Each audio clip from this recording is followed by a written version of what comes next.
एक बार एक बेटा अपने बापू से बोला, बापू मैं तेरा बड़ा ध्यान रखता हूँ। तो बापू ने कहा, मुझे पता है पुत्र।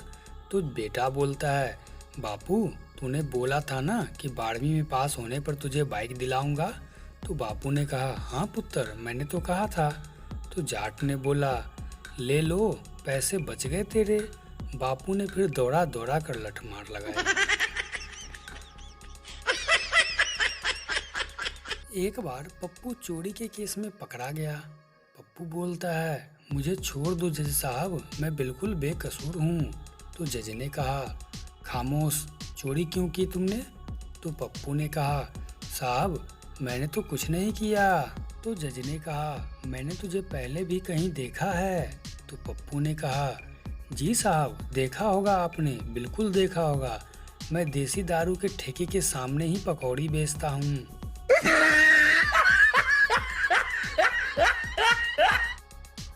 एक बार एक पुलिसकर्मी ने एक कार को रोका, कार की खिड़की के पास गया और वहां पर जाकर ड्राइवर से पूछा, क्या तुम जानते हो कि मैंने तुझे क्यों रोका है यहाँ पर? तो आदमी ने जवाब दिया, नहीं साहब मुझे नहीं पता आपने क्यों रोका है। तो पुलिस वाले ने उस आदमी से कहा, क्योंकि आपने रुकने के संकेत पर गाड़ी नहीं रोकी थी, इसी वजह से। जवाब में आदमी ने कहा, परंतु मैंने तो अपनी गाड़ी धीमी तो कर ली थी। तो पुलिस वाले ने सिर हिलाते हुए कहा, रुकने के संकेत पर आपको रुकना होता है, इसलिए उन्हें रोकने के संकेत कहा जाता है।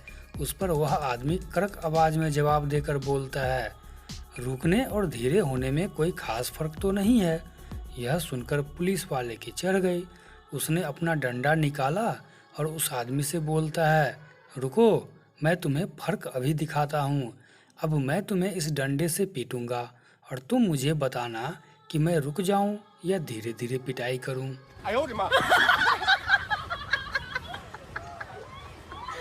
एक बार संता ने अपने दोस्त बंता से बोला, एक बार एक शराबी दारू पीकर मर गया, लेकिन दारू के प्रति श्रद्धा तो देखो उस आदमी की।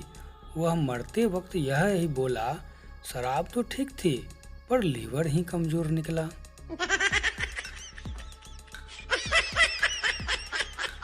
एक बार एक नवविवाहित जोड़ा शादी के बाद रहने के लिए एक शहर गया हुआ था और उन्होंने वहां पर एक कमरा लिया और नए पड़ोसियों के साथ रहने लग गए।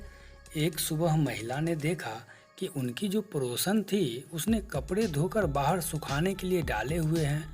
उसने अब कपड़ों की तरफ देखा और कहा, लगता है इसे साफ करना नहीं आता, देखो ना कितने गंदे कपड़े रखे हुए हैं। उसे कपड़े धोने भी अच्छा से नहीं आता, लगता है वह औरत अच्छा साबुन का इस्तेमाल नहीं करती है। उसके पति ने भी देखा और उस वक्त वह चुप रहा। इसके बाद लगातार 2-3 सप्ताह तक वह महिला उसी प्रकार से उस महिला के बारे में अपने पति को बोलते रही। फिर एक दिन 1 महीने के बाद एक सुबह जब महिला ने देखा तो हैरानी के साथ अपने पति से कहने लगी, देखो लगता है आज इसने अच्छे साबुन का इस्तेमाल किया है और अब इसे कपड़े भी धोने आ गए हैं। मुझे हैरानी तो इस बात की हो रही है कि इसे सिखाया किसने होगा। तब उसके पति ने उससे कहा, अरे बेवकूफ़ औरत, आज सुबह मैं जल्दी उठ गया था और मैंने अपने कमरे की खिड़कियां साफ की है।